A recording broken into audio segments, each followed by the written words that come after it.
Bobby Rimpey from Cleveland, Ohio, and you're listening to Barbecue Central. Yay! Let's go!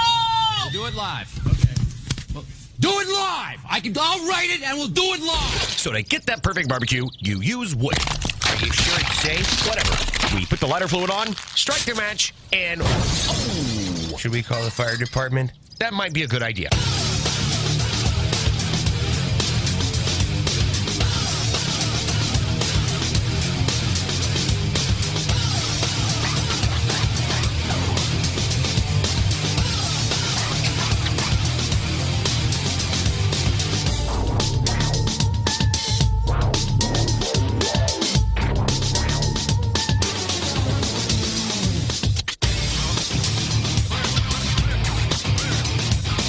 Hey, good evening, and welcome to the Really Big Barbecue Central Show. This is a show that talks about all things that are important to the world of barbecue and grilling. The show originating from the Rock and Roll Hall of Fame city of Cleveland, Ohio, the barbecue capital of the North Coast.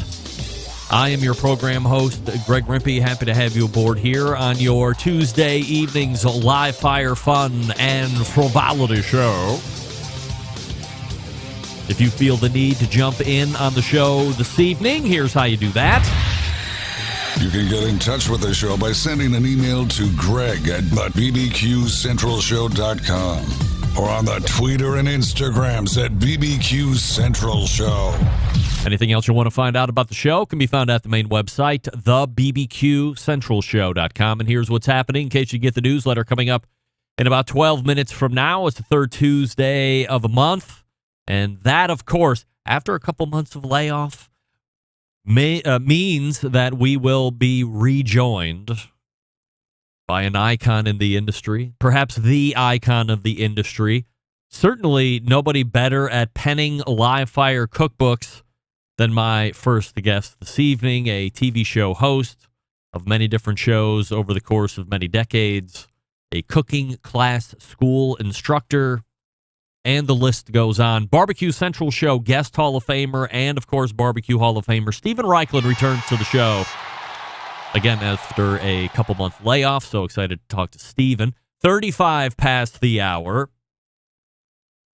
Was it 2 months ago?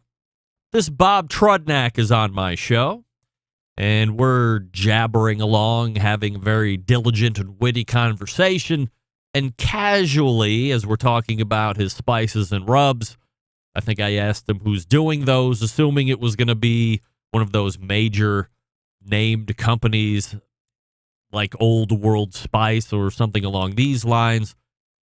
He said, Sweet Smoke Q. I was like, what? Uh-oh. You mean Jim Eltzer?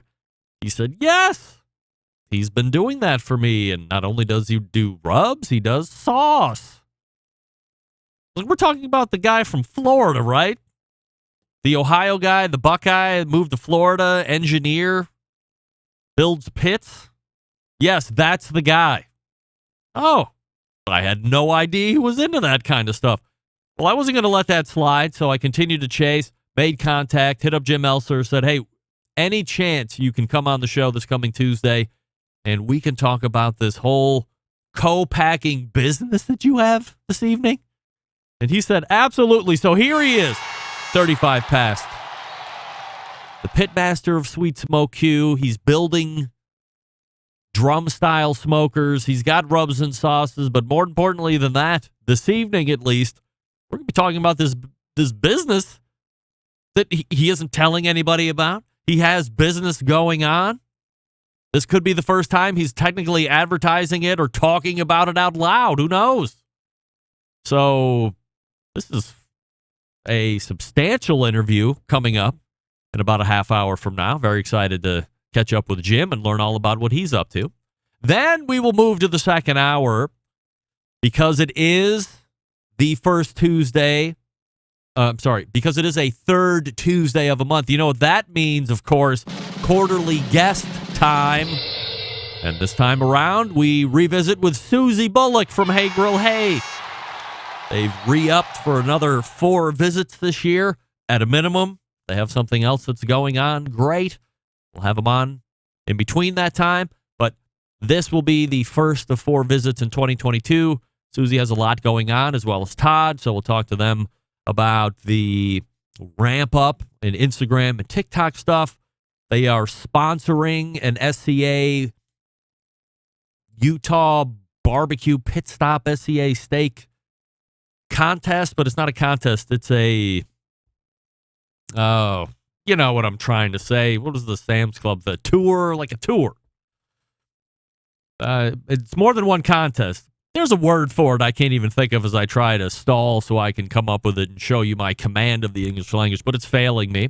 But they're sponsoring that, so we'll talk to them about what it's like sponsoring one of those events. And then there's other stuff to talk about as well, so stay tuned for Susie Bullock, 14 past the second hour, and we'll close it out tonight with the creator of one of the most heavily trafficked barbecue and grilling websites. He was first on the show back in July. A lot of you never heard of the website, but the statistics don't lie. We will be rejoined once again by Joe Clements. Get a quick background again if you missed it the first time, and then we'll talk to him about the business of having this kind of website, what it's like, or how he tries to stay above the fold on Google ranks, and how often those change and things that he has to deal with in combating that to make sure that he is getting the proper rank or the highest ranking that he can get, let's say it in that way. And then secondarily, what it's like to make income off of affiliate links, especially Amazon, and what happens when they decide they're going to reduce commission percentages, and how does that affect the overall business and revenues, and how do you go outside of the box to recoup some of that?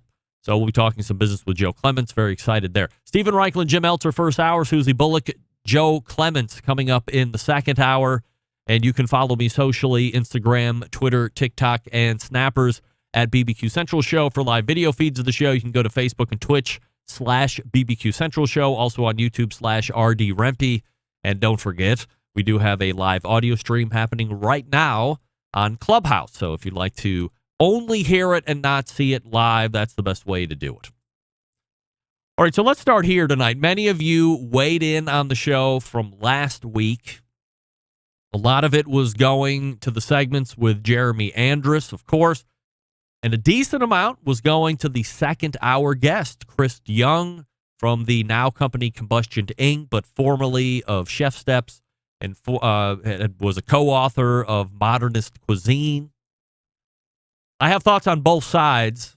I will need a little bit more space than I have here tonight with all of the guests and the time running down here in the open to get to the Jeremy Andrus side of things. I have a lot of business thoughts and business connections as far as that's concerned, things that I would like to address there. Also, I have personal connections to things that could be affected with the way things may or may not play out with Traeger and Green Mountain Grill litigation that I would like to get to as well. A lot of things to unpack there. That being said, Chris Young was an absolutely tremendous guest. I don't know if we have ever had a smarter guy on the show. And that's saying quite a bit. The Texas embedded correspondent, longest running, by the way, Doug Scheiding, is a really smart guy.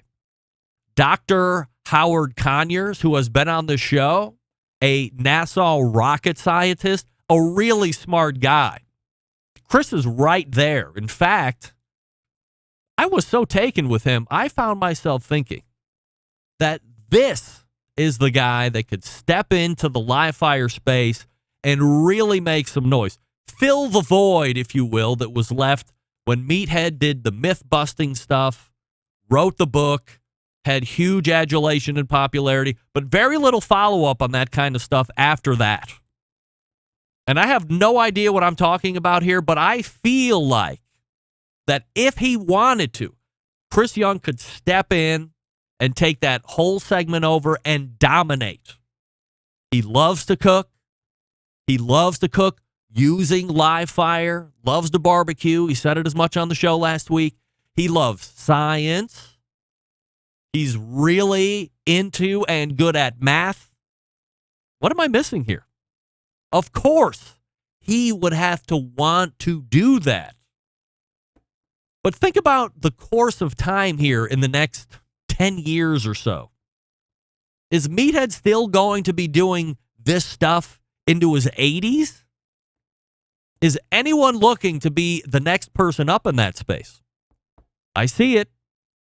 I don't know how it happens. I don't know if there's even any interest in it happening.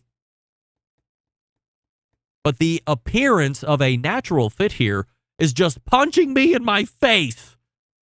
And I'm interested to hear if you agree or disagree. Guy the Cooking Sam, you did not just say Nassau. Did I? NASA? Did I say Nassau? NASA. You know, the rocket people, everybody. Uh-oh. They send space flying doohickeys into space. Hence the space flying part. NASA. That one? Yes. NASA. Or Nassau, depending on where you're from. Hey, head on over to Big Papa Smokers right now to get all of your barbecue needs met. Or met. Big Papa's the one-stop online shop for all things barbecue, a curated selection of only the best outdoor cooking and grilling supplies. Get you on the path to better barbecue results in no time. Everything at Big Papa Smokers has been pitmaster approved by Sterling Big Papa Ball himself, from the award-winning rubs and sauces to the American-made grills and smokers. Big Papa Smokers has everything you need to be a better outdoor cook. Whether you're a backyard barbecue fanatic like me or a competition pro, Big Papa Smokers has something for you. Championship rubs and seasonings, popular flavors like Sweet Money, Cattle Prod, Cash Cow, all proven winners on the competition circuit and in backyards like mine. Big Papa's offering 13 perfectly balanced flavors that will transform ordinary meals into extraordinary. Aside from the championship rubs and seasonings, they own Granny's barbecue sauce. If you're looking for a new go-to sauce that will please everybody, Granny's traditional yet powerful flavor remind us of why we fell in love with barbecue in the first place. And aside from that stuff, they're selling great American-made cookers as well. If you're looking for a versatile smoker that's easy to use, check out that Mac 2-star General Pellet Cooker. Big Papa's offering special packages, and they are the exclusive Mac dealer on the internet. Not a fan of pellet smokers? All right. Take a look at that Old Hickory Ace BP. It's the only charcoal smoker that Big Papa trusts on his competition trailer. If you're not sure of what grill you need, how about this novel idea? Call them and ask questions. 877-828-0727. That's 877-828-0727. Ask them all the questions you want. They'll steer you in the right direction. Or peruse the website, bigpopasmokers.com. That's BIGPOPPA smokers.com. And tell them the Barbecue Central Show sent you.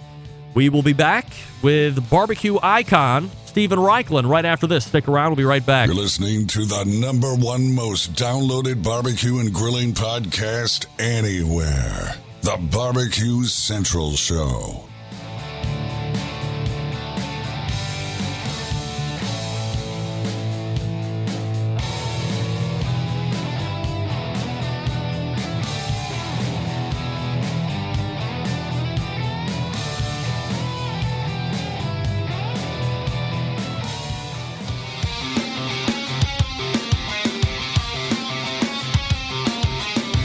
Broadcasting live from the Barbecue Central Show studios in Cleveland, Ohio.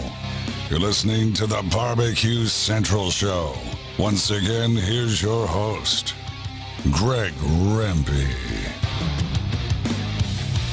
Welcome back. This portion of the show being brought to you by the Barbecue Guru, creators of automatic pit temperature control technology, sellers of ceramic cookers with built-in power draft fans and accessories to make your barbecue and grilling life easier.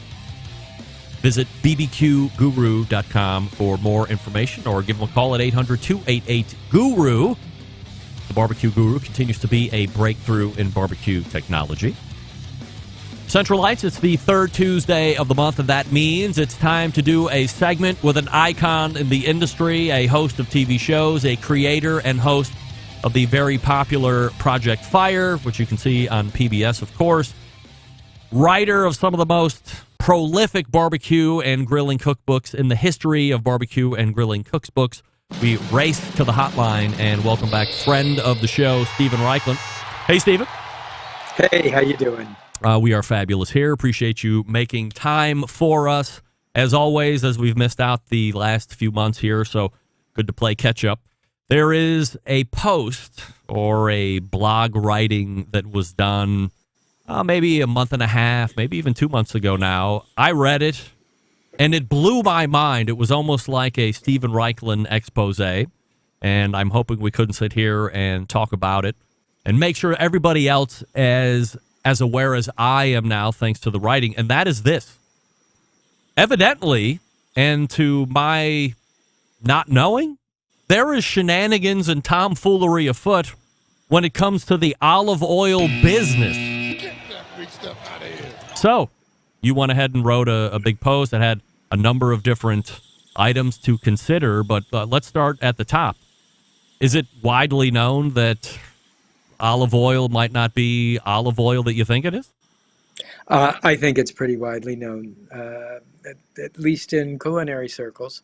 And part of the problem is that you buy what's supposedly an Italian olive oil, and perhaps it was bottled and shipped out of Italy to the United States, but that doesn't mean that the oils in the bottle came from Italy. In a nutshell, with olive oil, unlike with wine, the minute it's pressed, that is the best olive oil there is. And the longer it sits, the less good it gets. So age is not a good thing for olive oil.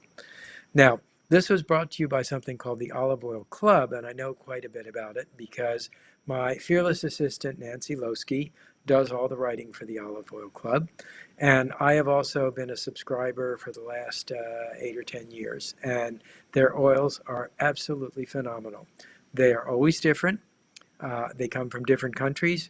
You never get the same oil twice. They are not inexpensive. But when you think that you might spend $30 or $40 for a bottle of wine on a special occasion, you spend the same on a bottle of olive oil, and that will last you, 4 to 6 weeks. So I guess that's where I wanted to start asking a few different questions. So if I go to the grocery store, and there's a couple brands that come to mind. It's like Bertolini, or there's a few that you see pretty much everywhere. Perhaps mass market olive oil. And perhaps a better question to ask before this one is, you see olive oil, and then you see extra virgin olive oil, and then sometimes you see cold pressed. So are you able to break down the various levels and then what this whole cold press thing is? Sure, absolutely. So first of all, extra virgin refers to the amount of acidity in the olive oil. Cold pressed means that basically the olives were pressed by putting a heavy weight on them, as opposed to a mechanical press, which run by an electric engine, that would heat the olive oil as well as press it. And heat is the enemy of olive oil. If you've been storing your olive oil in a bottle on a shelf over your stove, that should stop immediately. You want to keep olive oil in a cool place away from heat and light. I see you wincing there. Here's the other thing. I think many people... My bottle of olive oil is right next to the stove, so I'm an idiot. Yeah. And how long have you had that bottle of olive oil? Oh, my God. It's been months, of course. Well, it's probably not the greatest example of what olive oil can be. Olive oil, like wine, is associated with what... the best is defined by what the French call terroir, meaning it comes from a specific vineyard, orchard, place on earth where the olives have a flavor because of the combination of the soil, the climate, the sunlight, that is different than anywhere else. And one of the great joys of olive oil, unlike butter, and there are levels of connoisseurship with butter too, but a truly great olive oil one bottle will be as different from the next as a bottle of wine.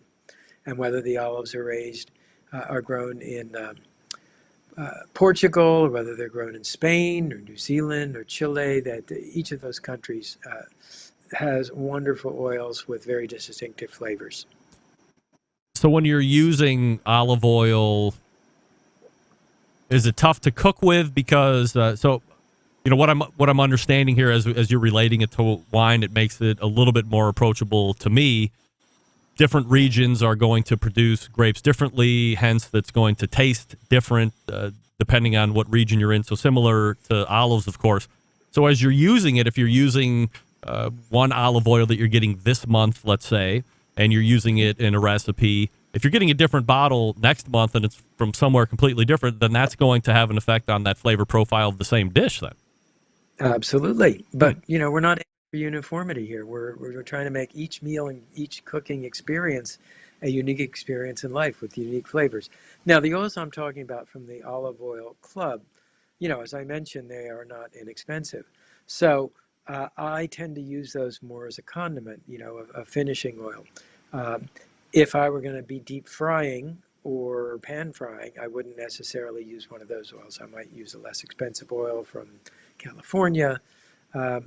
But for seasoning a salad, for drizzling on grilled bread to make bruschetta, for drizzling over a porterhouse steak done in the style of bistec alla Fiorentina, you can't beat these oils. So if you're going to the supermarket and you're buying off the shelf, then immediately adjust your expectation down and also beware? Well, yeah. And there are ways that you can sort of maximize your chances of getting a decent oil, a better oil. It's fun. With the Olive Oil Club, you get 3 bottles every 3 months. Now, I find that 3 bottles last me roughly 9 weeks. So I have a 3-week period in between my next delivery when I have to go to the supermarket and buy a supermarket oil. Invariably, the oils are not as good. But if you can find an oil where they tell you what kind of olive is, that level of specificity, it might be an Arbequina, it might be a different kind of olive, that is a sign that you're getting a better oil. If you get an oil with a date on it, so you know when it was pressed, that is a sign of a better oil. Some of the best olive oil bargains come out of Greece and Portugal. Tuscan oils, Tuscany, everybody is in awe of Tuscany, and sometimes Tuscan oils are priced accordingly and not necessarily better than an oil from Greece or Portugal. Also, California, there's pretty good oils coming out of California. This is an olive oil, but an oil I'm hearing an awful lot about that I didn't really know about until, let's say, a year or two ago, and I'm using quite frequently, is avocado oil. Is this something, I assume you knew all about it a long time ago, but is that something that's in your regular rotation? I'm to understand it's got a little bit higher smoke point, so for those of us in the live fire world, might be a little bit better to use in those kind of scenarios. But what are your thoughts on avocado oil? Oh, avocado oil is great. It's a very, very mild tasting, clean tasting oil. The one oil I'm not crazy about is corn oil, I think, or peanut oil. I think both of those are sort of heavy, gummy flavors. Probably just made a bunch of enemies, but avocado oil, that's very good oil. By the way, if you're also thinking about oils that deliver flavor, the beauty of some of these oils is that they deliver not only the oleaginous properties of oil, but also distinctive flavors. Walnut oil, fantastic. Hazelnut oil, fantastic. So you won't use corn oil? Well, you probably wouldn't use corn oil to deep fry, but I know a lot of guys that use, or I know a lot of people that use peanut oil to deep fry. Right, because it has a high burn point. No, I'm a canola oil guy, or I might fry in a less expensive olive oil. Stephen Raichlen joining us here on the show, barbecuebible.com, his website. Now, every month, it seems for the last maybe year or so, we're coming out on barbecuebible.com with what you should be cooking or grilling or barbecuing this month. And in February, there was a specific dish that catches my eye, and that's jerk chicken. I haven't had it. I've had it. I haven't had it a number of times. I've never really cooked it myself, but it's always something that's fascinated me. So I see it on your blog post here recently, so I wanted to ask you about it. I guess if you're able to give any background on that dish specifically. Obviously, we know it comes from Jamaica, but some background on that dish, and then your favorite recipes and ways to prepare.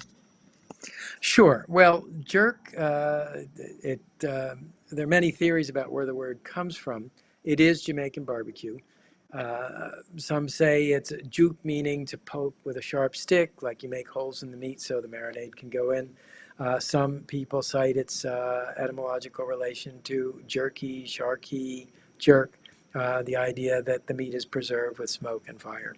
But in any case, the salient characteristics, it's hot thanks to Scotch bonnet chilies. It's aromatic and fragrant thanks to spices like cinnamon, nutmeg, and above all, allspice, which the Jamaicans call pimento. It's smoky because it's cooked over a pimento wood fire, and in Jamaica, the grill grate is actually made out of wooden sticks, not out of metal. So they actually burn the process of cooking the jerk. By the way, I'm sure all your listeners who study the history of barbecue have seen that famous illustration of the first barbecue in the West Indies. That was it was called barbacoa, and that grill is made with upright posts and then sticks going across. Well, in Jamaica, 400 years later, they're still using wooden grill grates.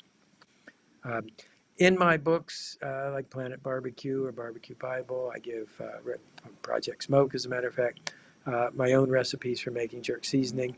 But, you know, there are a lot of ingredients, and it's a process. And there's some very good prepared jerk seasonings, like Walker's Wood is a very good jerk seasoning. Jerk pork, the classic. Jerk chicken, fantastic. Jerk snapper, you know, really great. Expect flavors that are going to be hot, sweet, aromatic, fragrant, spicy, pungent. A lot going on. From a chicken standpoint, are you a thighs guy for that, or can you use breast if you want? I'm a thigh guy. Actually, I have the perfect marriage. The reason my wife married me is she likes the breast meat. I like the dark meat. So we knew we were going to get along. But typically, Jamaican jerk chicken is actually made with a whole chicken. So somebody can have the breast if they want it. I can have the thighs. By the way, speaking of chicken thighs, there's another cool dish that we recommend for preparing in February. And that are, I call these my char siu chicken thighs. Char siu, that's Chinese barbecue. It's characterized by the use of star anise, which is both sweet and kind of licorice flavor, soy sauce for salt. And these bundles, they're stuffed with chicken, Chinese ham, and cheese, done in the char siu marinade, glazed, indirect grilled. I like to add some wood smoke too. And I'm staring at a plate of them right now on my website, and wishing I hadn't had dinner earlier. What's Chinese ham? Very similar to Smithfield ham. It's a sweet, salty, cured ham. You can find it at Chinese markets. Stephen Raichlen joining us here on the show. So this past weekend, there were a lot of things happening in the sports world. You have the Olympics. There was also the lead-up and eventual playing of the Super Bowl on Sunday.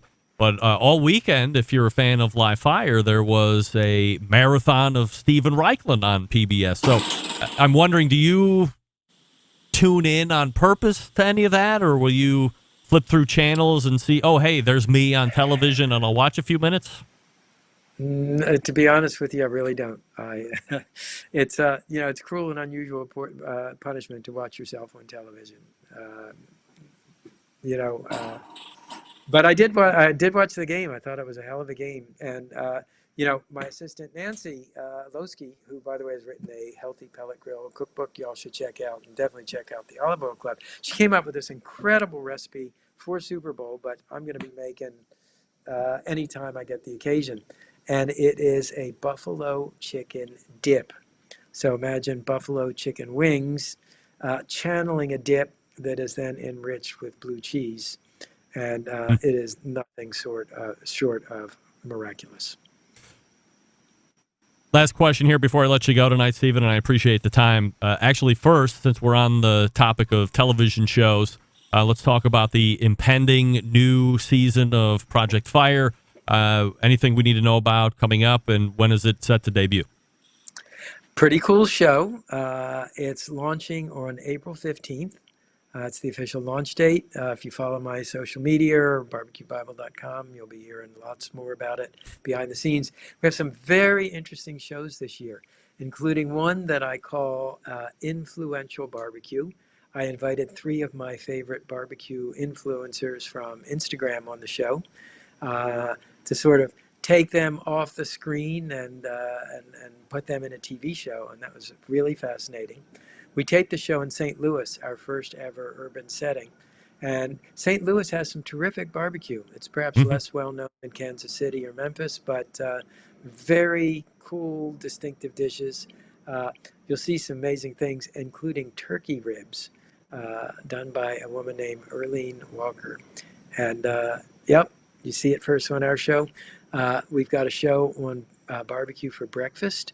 And in that show, you'll find out how to make homemade cinnamon buns with bacon in them, cooked on a smoker. Completely awesome. We've retained the mystery boxes, so you get to watch me come out on the set and find things I can cite last year's. I can't this year's, of course, but one week they gave me a sunflower to grill. One week they gave me a bowl of chicken livers to grill.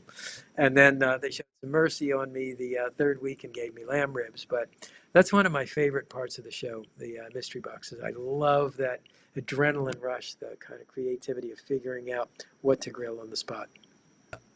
When you mentioned turkey ribs, is it something other than the actual meaning, turkey ribs? Yeah, it's actually, I guess I'm not giving too much away. It's the clavicle.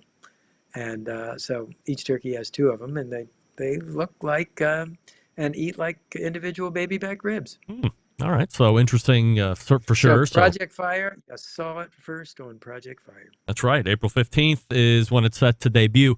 Last question here before I let you go, and appreciate the time. Of course, last year you had announced you gotten into the mail-order barbecue business, and we were struggling through pandemics and all this other stuff. So as we sit here, middle of February 2022, where is the business progress at this point? It is super exciting. We just rolled out 2 new products. We've got a smoked turkey breast, and we have what I think is the finest pastrami on the market. And I call it a barbecued pastrami. It never sees the inside of a steamer. It's a pure smoked product all the way through. So that will be coming to market this spring. Just got our first samples, and I'm super excited. By the way, you can find those products on crowdcow.com. All right. Does Planet Barbecue recycle to Crowd Cow as well, or we just send people to Crowd Cow? Oh, you can find it on barbecuebible.com, and then we shoot you over to Crowd Cow. All right. So if you're interested in trying out some of Steven's mail order barbecue, or you want to try this, what he is billing to be the best pastrami, then you might want to put it to the test and grab 1 or 2 and make some sandwiches and see what you think. Of course, you can see Steven Raichlen right here, third Tuesday of every month. And April 15th, you will see the newest edition of Project Fire. Steven, always appreciate the time. Thanks so much for coming on. You do a great job. It's a pleasure to be on the show. Thank you. You got it. There he is, Steven Raichlen right there. And we always appreciate him coming on the show. Turkey ribs. Boy, I was like, I mean, I'm no smart guy here, but I've seen turkey ribs, and they're a little small, so he didn't let the cat out of the bag too much, revealing that they weren't actually the ribs, but they were the clavicles. So now that has actually heightened me even more to want to tune in and see how they actually look and how to cook them. And the person that he mentioned cooking those, by the way, is kind of a barbecue legend as well. I've heard that name before. Jim Elter is in the green room getting ready to talk about co-packaging. I'll talk to you quickly about Yoder Smokers, designing and building all of their products right here in the United States, and building pride through craftsmanship and world-class customer service. That's the backbone of how they've built the company. This approach translates into what can be a truly bespoke style product that elevates gatherings with friends and family. Honored to have a trusted place in backyards of America. From pellet grills to wood-fired offset pits or charcoal grills, consistent blue ribbon flavor has become synonymous with the Yoder Smokers name.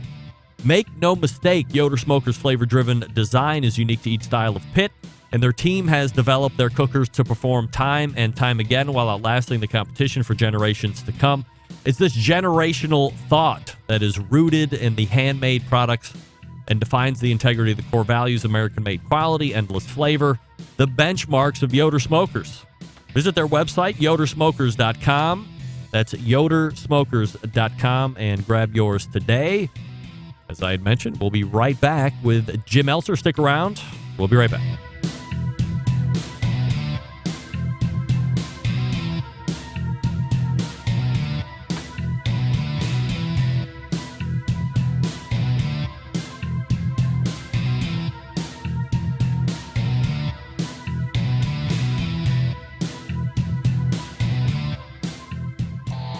Howard Stern, Jim Rome, Dan Patrick, and Greg Rempe. The Mountain Rushmore of talk show entertainment. Now, let's get back to the Barbecue Central Show. And this portion being brought to you by cookandpellets.com, your number one source for quality wood pellets for all your pellet-driven cookers. Visit cookandpellets.com for more information or to purchase or to see what other products they have that can make your wood smoke flavoring even easier or better. Cookandpellets.com.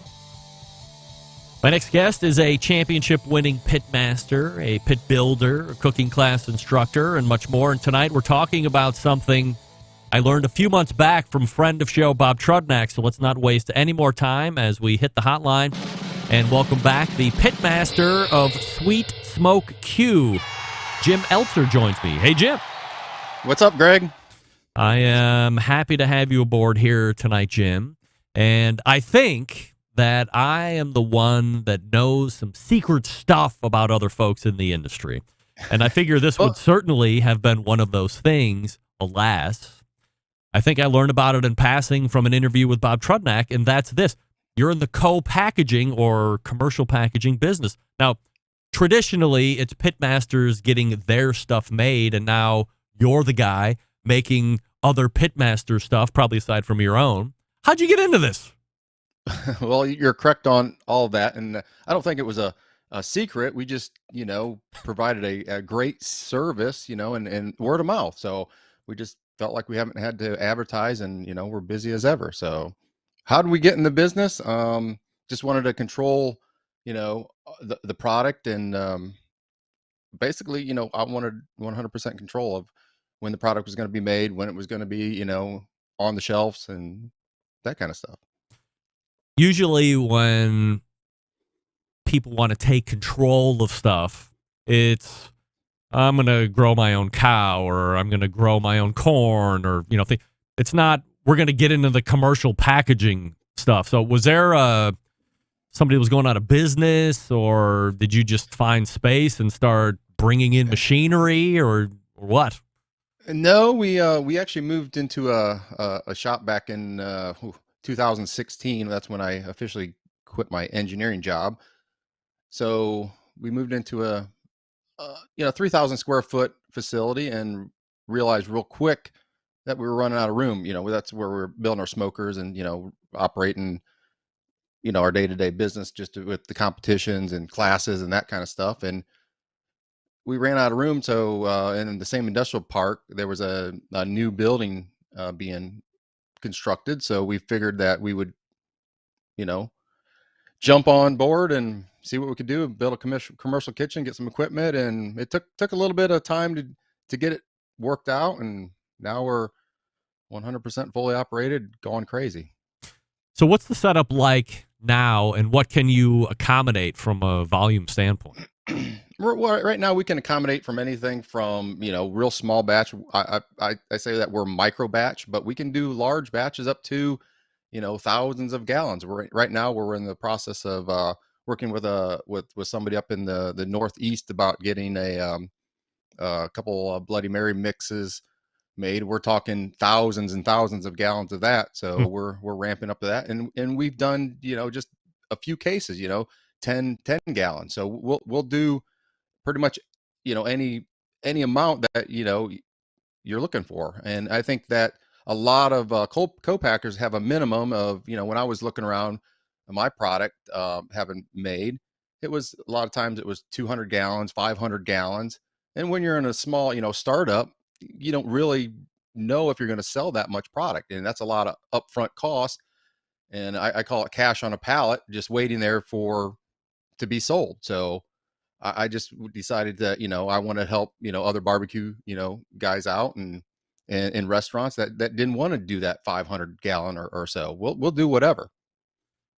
Is the minimums then being instituted by these other companies the fact that they're just, or they've reached a certain size and they don't want to step down production? They want to keep it at a minimum level, and it's either got to be here or more. And that actually positions you better into a market where people would be like, well, geez, I can't reach that level right off the bat, so I'm just going to chuck this dream into the woods and away it goes. Well, now they can circle back. They know Jim can do it. And you're not going to be looking to say, well, you got to do 500 or 1,000 gallons. We'll do, as you said, 5 cases. Right. Those companies and myself, I'd rather do the larger quantities because, you're going to make more on that product. But at the end of the day, it's making, it's better to make a dime than not make a dime. So, I just, I just feel like, I'm helping these smaller guys out and, I was there at one point. So we're actually, my product that we're not in them couple cases. We're in, hundreds of gallons of, sweet smoke product. So, and we've been working with smaller guys and restaurants even, and, their first order might be, 25 gallons or 50 gallons. And then down the road, we're looking at, the 500 or so. So, if we didn't take on those accounts, then we might not get those, have them for a, longstanding customer. Right. Grow them right from the beginning all the way, from the short, smaller orders initially. And as they build, you're growing right along with them. And that builds a good relationship, obviously. So talking with Jim Eltzer from Sweet Smoke Q. Is there a different website for do you even have a website for the co-packaging stuff, or people got to email you to ask about it? Right now we are, I keep saying this, we're working on a website. We have one pretty much done. We just they're waiting on me to to give it the go ahead. And, so right now, just on the old sweetsmokeq.com, go on the contact page. And, just tell me you're interested in the co-packing, and we have a brochure that we'll send you out, and it explains the whole process from, getting your recipe, signing the non-disclosure, working with, nutritional fat, the panel and labels and all that kind of stuff. So let's have a little fun here. Let's pretend that I have a great homemade barbecue sauce. Now, where this will diverge off of realism, I have no desire to actually take it commercially to market. But everybody that tested, everybody's got a great barbecue sauce. Yes, of course. But everybody oh, this is great, you should go sell it. But nobody else, wants to angel invest in the Remster. Let me tell you that. But let's get out of that for a second. I want to angel invest in me in Barbecue Central Show sauce. So I call up Jim. I say, hey, Jim, I got the sauce that I want to try and get to market. How do we start? Where do we go from there? We can help you out. First of all, I'm going to send you some information on the process. If you got any questions, just give me a call and we'll go over that. And then if you're ready if that all looks good, and we'll sign a non-disclosure. After I get that non-disclosure, we'll get the recipe. And I've had customers that don't even have recipes. Well, I use this and that. Okay, we'll help you develop, a commercial sauce that you mix in there, and we'll develop that, and we'll make you. We have a small R&D fee, which is real small, and then we'll make you a sample based on your recipe or your product that you're using. You send me something that you're using, we'll develop it. We'll do it up to 3 times to get it right, and we won't even charge you extra for that. So once we get that developed, you sign off on that, and then we have to send it to a third party, a lab, to get it shelf stable and all that kind of stuff required by the the federal government. So we have to send that out, and once we get that back, and you submit a down deposit, and then we usually work that within 3 to 4 weeks, and you'll have product. One of the things that I'm hearing from when I talk to other guys that are getting their sauce or getting their rubs made through the testing process is they submit the recipe, and then they hear back, you instead of this ingredient, because it's going to be expensive, we can sub it out for this, or we can sub it out for that. That's going to bring the overall cost of the bottle down. That's going to increase your profit into the bottle. Do you do that with customers, or whatever they give you, you give it back to them and say, okay, here it is the way you told me. Now, as an aside, there are some things we could do that will keep it tasting the same, but would also give you more money per bottle and profit. Yeah, we'll do that, and that's up in the the first hour discussion with them about we have a good example is like Worcestershire sauce. Well, if you got Leon Perrins or French's or whatever, obviously the higher end Worcestershire sauce is going to cost you more, and we'll do that. We'll put any ingredient in there you want, but we'll work with you and like, okay, if you do this, you're going to reduce your cost a little bit. And I tell a lot of people is, if you don't have your sauce already on the shelves there, no, not, I don't think many people, or if not anybody's going to tell the difference from, a brand of Worcestershire sauce. That's a good example. And then we have Worcestershire sauces that is, doesn't have the anchovies in, or gluten-free and all that. So we discussed that. And another one is soy sauce. Well, do you want it gluten-free or not? So we can substitute different brands of ingredients, and we stock similar ingredients that especially with ketchup. We have a specific brand that it's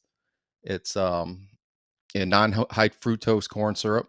I do a lot of people kind of push them towards that because this is a specialty, a small batch kind of gourmet sauce, and people are kind of hesitant, if they see the high fructose corn syrup. So we don't use any of that unless they say, okay, we want to use this brand of ketchup. But typically and I'm not saying we're steer them away, but I'm trying to save you, you money. Because, right now with the what we're going through with the pandemic in especially the last year, ingredients have just been gone through the roof. Even just regular salt has doubled in price, and just certain things like that. So I'm always on the hunt to save myself and you as a customer the most money you can that I can save you. So we get the recipe knocked down, it goes out to third-party testing, comes back, everything. You get whatever you need back from them, certification-wise or whatever that is. And then what about labeling? Is that something that you also do, or does that get contracted out? I got to bring my own? What happens? Well, we don't actually do label design in-house. I have done a little bit. I just don't have time for that. And then we have a local company here in Tampa that you can go to mom and pop's label company in Des Moines, Iowa, but I give you parameters and what you need, what's required on the label. So I kind of work with them, and as your sauce, I'd be like, okay, here's the contact, you deal with them. They know my specs for my label machine, what the kind of specs for the labels, and then you kind of deal with that, and then they'll ship them to me. So and then we'll bottle it, put the packaging on there and send it out, and when you get it, you can sell it. Obviously, we've already established whatever our first order size is going to look like as well. Is that done right at the beginning? What I'll do is, and good, I get asked all the time, well, what's it going to cost? Well, it depends on your ingredients. It's and I have a spreadsheet that's based on weight. I get a lot of recipes with cups and teaspoons and that, but we produce by weight. It's more consistent that way. So once we'll get your sample done and you approve it, then I can get you cost of if you want 25 gallons or you want 1,000 gallons. So, and then you get to pick what we have certain bottles we stock. If you got a certain bottle that you want and we can get it, we don't have a specific bottle that you have to use. I I know barbecue has been full time for you for, a number of years. I think you said 2016 was when you retired out of the engineering job to do barbecue full time. So as you are getting further and further into the co-packaging portion, is this something that you see dominating the revenue side of the company, or perhaps being the only thing at some point, or do you want to stay diverse? Yeah, we're actually looking at my business is, with the competition, and we were doing some caterings and that kind of slowed off during the COVID. So what I got planned for possibly mid 2022 is splitting the company up into fabrication side and co-packing, competing side. So we're working on that, and then split. So we're kind of like two different companies. So that's what we're planning on in the next few months.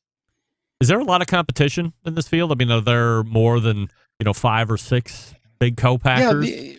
Yeah, there's competition, but I think there's plenty of work to go around, and I feel like that if you provide a great product and a great service, then you're going to be busy, and we're extremely busy. So I can't complain about that. Last weekend you compete and win. I think the weekend before that, or the last time you competed, was reserve grand champion. So you're obviously still keen on the competition stuff and doing well. That takes a lot of time. I mean, you got to, maybe you don't have to practice, but if certainly you want to make sure that your skills are sharp, and if you have a couple weeks off, I mean, who knows what's going to happen. So how are you hedging all sides of business and competition?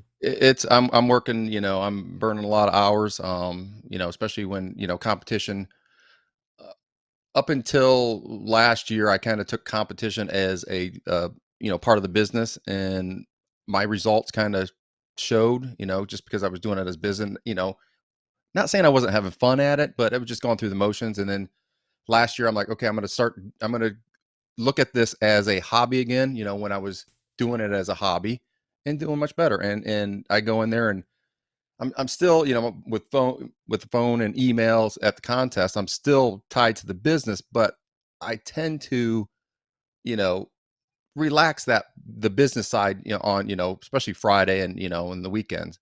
So from Sunday, when I get back, Sunday to Thursday, late afternoon, when I head out to the contest, we're balls to the walls. Where are you competing at next? We'll be in Haines City, which is local, not too far in between Tampa and Orlando. And we've hit a stretch down here, this time of year is pretty hot and heavy with competitions. So I think in the we're doing about 9 contests in the last 10 weeks. So, wow. And then I'm looking for a break after this weekend. We got a break, and then a few more, and then it kind of slows down in, Florida area. Then we'll probably travel, to a few other states and do a few. But I keep saying I'm going to slow down, and but when you start to do well, and it's kind of a drug. It's addicting that, you just keep going at it. And I'm getting older, and just, I'd like to pick and choose which contests. And I think I'm at that point right now. I think I'm going to finish out this year strong with doing, contests, probably 25. And then my goal for next year, just kind of pick and choose which ones. I have a few on the bucket list to win, and I'm just going to go out and have a good time and compete where I want to compete, not just because I have to compete. If you're somebody that has a rub or sauce that you're looking to get commercially made, get to market, and you are sick of these high minimums that everybody else is trying to stick you with, forget about that. Go over to Sweet Smoke Q's website right now, hit the contact page, and tell Jim you heard him on the show, and you are ready to rock and roll, and he will help you out. And then, of course, keep copious notes, and then report back to me. I'll have you on the show, and we can talk about what your customer experience was like. Jim, really appreciate the insight here to the business, how you got into it, and what you're up to on the competition side. Continued success, and let's do it again soon. Appreciate it, Greg. Thanks for having me on. You got it. There he is. Jim Eltzer right there. Been a minute. No kidding. I think the last time he was on the show, November 2015. Holy moly. Unbelievable. Time flies, no doubt about it. And back in November of 2015, Jim Eltzer was kicking ass on the competition circuit as well. It's a long time. That's a long time of ass kicking, is what I'm saying. Way to go, Jim. All right, speaking of butt whoopings, let me talk to you quickly about David McDowell and my man over David Leans. DavidLeans.com/BBQ. I know a lot of us are in a habit right now, poor health, not eating great. You love barbecue. You have second, third, fourth helpings because it's delicious. But what effect is that having on your body? And what effect is having an activity level that's not what it used to be having on your body and health? Maybe you've heard that having a dad bod is cool. Well, take it from a stud like me. It's not. There's nothing sexy about wearing your gluttony everywhere you go, not to mention being overweight can increase the risk of all causes of mortality, including strokes and cancers and coronary artery disease and sleep apnea. The list goes on. Making the decision to change decades-old food habits can mean the difference between attaining your health goals and dealing with the unknown health challenges that you and your family might have to face. Luckily, thanks to my pal and friend of show and backyard barbecue enthusiast and men's health and wellness coach David McDowell, you can eat barbecue all year round and still lose the fat.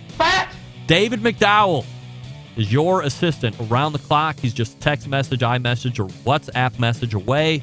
He's even available to FaceTime, Zoom, or WhatsApp video chat whenever you need him, even on short notice. Some coaches are charging up to, $500 for a canned diet plan? 1 to 2 check-ins a month? No way. Partnering with David allows you access to a resource who's available effectively 24/7. Things have gone so well since he started here. $200 a month. That's right. Save the money and buy exercise equipment with what you're doing with David. Plus, he's available. Come on. Don't wait. Get on it now. Get your health headed in the right direction for 2022. It's only middle of February. David's personal guarantee to you, if you're honest and you make the effort, you'll succeed in losing fat. And if you don't, he'll refund you 100% of your investment. No questions asked. Ready to go? Hit the website. DavidLeans.com/BBQ to sign up. That's DavidLeans.com/BBQ to sign up and get the Barbecue Central rate. By the way, if you like following people on Instagram, follow Earl's Cookout. That's his Instagram page. It's incredible. All right, we're back to wrap the first hour. Right after this, stick around. We'll be right back.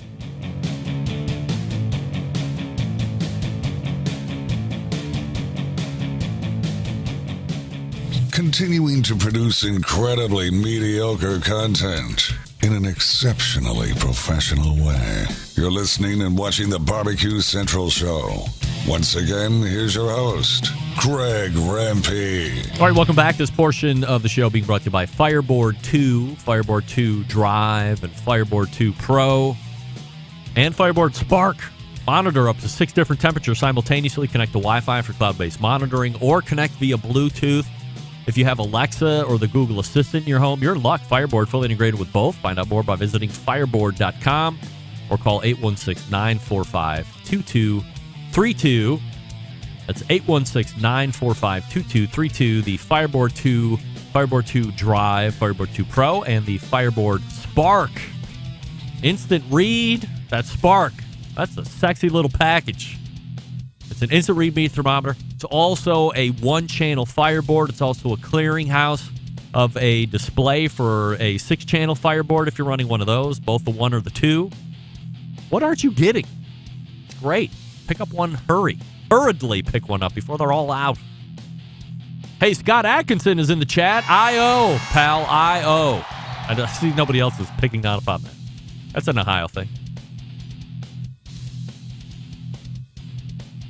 Got to check this text message.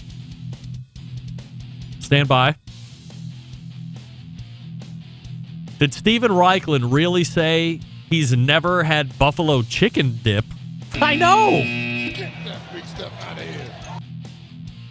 How could that be? I don't know.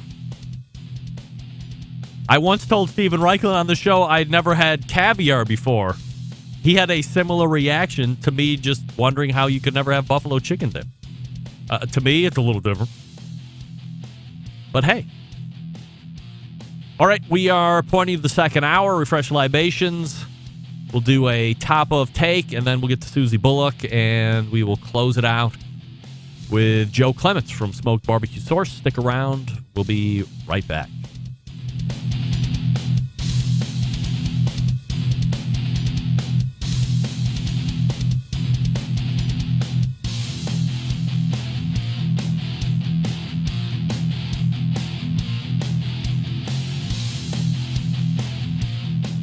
This is Jimmy Burns from Malvern, Ohio, and you're listening to Barbecue Central. Happy to have you aboard here for the really big barbecue show. Boing. We cook because we have to, and we grill because we want to. Hit me! Fine, how's it going? You have a great show. I'm a big fan. Boing. So what seems to be the problem here? This man looks like he's dead, and he's in the crackle. Charbono! It's all about the charbono, dude! Succulent fish. What? He ate 2 feet or wiener. So listen, Liberty, shut your face. I'm shaking like a dog shit peach seeds. We have top men working on it right now. Top men.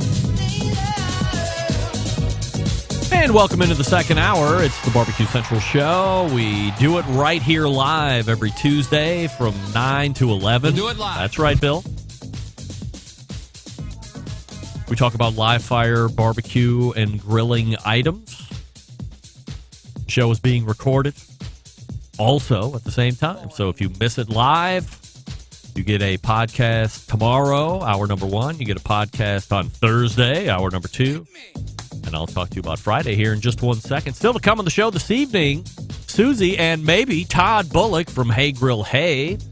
And then we'll close it out with Joe Clements from Smoked Barbecue Source. Some of you were like, who? You know, Joe. According to Derek Riches, having the second most popular barbecue and grilling website, according to that article that he wrote last year that shook the very foundations of some folks. Don't forget you can follow me socially at BBQ Central Show on Instagram and Twitter and TikTok and Snappy Snaps / BBQ Central Show, Facebook and Twitch video feed / RD Rempy on the tubes for another live video feed. Also, if you only want to hear me and not see me, A, good idea, and B, that can be done on the Clubhouse app. We are doing live audio over there as well, and we're also taking guest questions over there as well. So if you're interested, jump on over to Clubhouse and pop in there. Lastly, you can get an ad-free podcast feed experience through these two platforms, patreon.com / BBQ Central Show, or if you listen to the show an Apple Podcast, you can subscribe to a advertisement-free version right there in the show. Coming up on the best moments of the Barbecue Central Show in 10 minutes or less this coming Friday, episode 212 takes place, taking you back to February 2014. I can tell you this. There was a time when I ran highly illegal music on the show as it relates to bumper music. And boy, do I miss those days. I had some really good bumper music back in the day. However, that is not the topic here this evening or on Friday. In this episode, I was trying to connect with the very first full-time barbecue editor in the country, that being my pal Daniel Vaughn from Texas Monthly, tmbbq.com, for a segment interview. And for whatever reason, we were not able to link up. And what does that mean? That means your humble host has then to scramble to try and fill time because I wasn't anticipating not having Daniel on the line. So as I was continuing to try and raise him on the horn, what do I end up talking about? I wound up telling you about some fancy schmancy grilling butter that Stephen Raichlen and some butter company had teamed up to do a joint venture on. He had sent it to me for review. It was like the first time I ever got a text message from Stephen after we had made the partnership that he was going to come on every month. And he's like, hey, send me your address. I want to send you something. And I was giddy like a schoolgirl, like, oh. Stephen Raichlen just texted me. He wants to send me something for free. So I shot him that thing. Like a week later, this styrofoam container shows up, and I'm not going to let all the cats out of the bag here, but let's just say this. Those butters were pretty good. Those butters were really expensive, but those butters were pretty good. So that's what you have to look forward to on Friday. Hearing what should have been an interview with Daniel, hearing me fill time, and then I'm talking about butter. Butter's great. It's full of flavor. Don't forget, if you want to hear a guest or a segment that has been lost in the archives, email John, my executive producer of the show, Jon, at thebbqcentralshow.com, and let him know what you'd like to hear. And he is more than happy to try and meet your expectation. And then there's this. Oh, dear. And this hits especially close to home because it's especially close to my home, about 25 minutes south and east of me, a town called Hudson, Ohio. Back when I was in high school, it had the reputation for being a cocaine haven. Not me, but that was the stereotype back then, mostly because it was a very affluent community. However, cocaine not playing a role in this story, but the oldest profession ever is playing a role, or at least being brought up in discussion. But what discussion, you ask? Well, I'm glad you made that question because I'm here to tell you. Hudson city officials are considering allowing ice fishing at city parks, but some are concerned. Now, what do you think they're concerned about? Safety of ice fishermen? I mean, it has been, I live in Cleveland, 7 months out of the year, the weather is trash. It's cold, it's snowing, it's miserable, it's gray. It's trash. It's like Detroit. This year has been especially cold.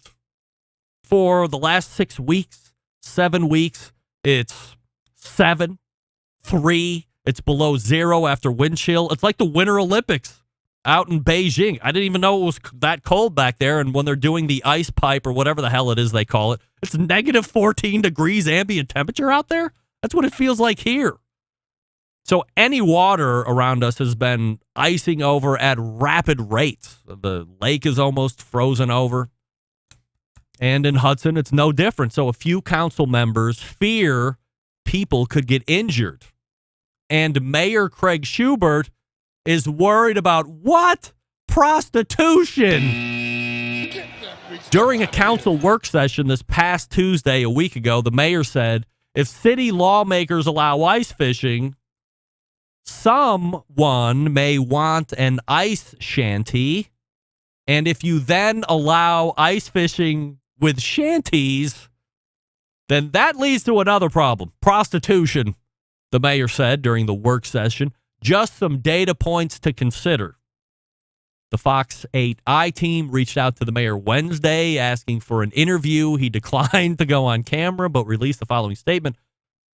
My comment about ice fishing and permitting of shanties on lakes and prostitution stems from my experience as a former television news reporter covering law enforcement agencies which have made arrests for acts of prostitution in ice fishing shanties. When discussing proposed legislation, it was wise to discuss the potential for unintended consequences. My statement was to enlighten council that the future permitting of ice shanties may lead to other issues. Like what? Putting a heater in an ice shanty and making the ice brittle, causing the fishermen to go through the ice? No. Causing prostitutes to show up to Hudson? I guess. I have long said on the show, I have long told my father-in-law, I have long told my boss, I have long told anybody who is a outstanding, avid fisherman, I don't get it. Fishing to me is a waste of time. Even if you're catching fish, I don't understand it. If that's your deal, good for you. I have never once, and I know people that ice fish. I know people that are in Wisconsin, like really much colder places than it is here for as much as I'm complaining. And that's a thing that they wait and look forward to, ice fishing. And they have those shanties didn't even know that was a word. I thought that was a beer with lemonade. They have these shanties on their lakes. And now I have to rethink what the hell is even going on over there with these people. Get that big stuff out of here. Here's a quick follow-up story to this Hudson News ice shanty prostitution mayor thing. It did not go over well with everybody in Hudson that the mayor mentioned this. Not even a week later, over the weekend, the mayor resigned his post over saying that shanties are going to lead to prostitution here in Hudson. There was too much heat. He couldn't stand it. He got out of the kitchen. He resigned being the mayor over that. I don't know if you resign being a mayor over that. And I'm always a fan of, if the social media heat is too much, lay low. 2-week minimum. Don't hit up social media. Don't talk to anybody on regular media. Don't answer your phone calls. Don't answer emails. Nothing. Lay low for 2 weeks. Come back out. Usually somebody else has decided that they're going to do something more stupid than you did, and now they have the heat and ire of the national public on them. You can go back to being mayor of Hudson, Ohio. But you couldn't even wait it out like 5 days? Come on, Arthur, or whatever your name is. If you're going to make ice shanty allegations like that, you need some stick-to-itiveness, pal. You can't quit. You know what quitters do? Quit. That's what you did. Hey, Susie and Todd Bullock are in the green room, and perhaps they have some thoughts on ice shanties. Maybe not. I'll talk to you quickly about Green Mountain Grills before I get to them.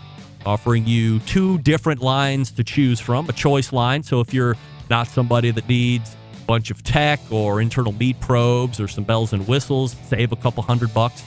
Choice line is right for you. Daniel Boone is the size. This one accommodates the pizza oven insert as well if you rip out the guts.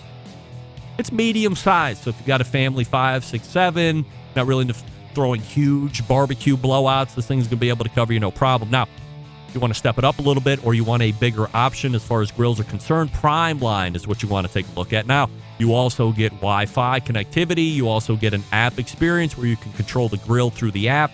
2 internal meat probes, a little bit more of a robust build on the chassis, things like this. So peak and ledge are your sizes there, and you pick one is right for you. Only sold through dealers, so go to greenmountaingrill.com, find a dealer near you, and then you can get educated, learn which one is best for you, buy that one. No buyer's remorse now because you have made the decision after being armed with all the information.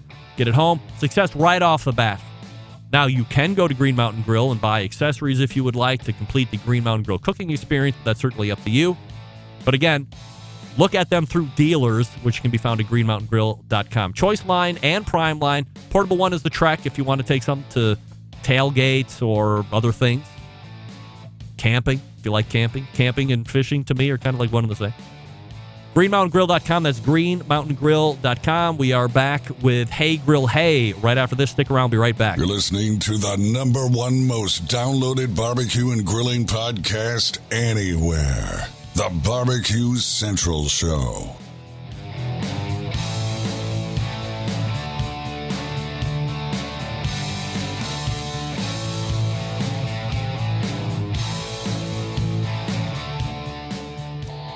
Howard Stern, Jim Rome, Dan Patrick, and Greg Rempe. The Mountain Rushmore of talk show entertainment.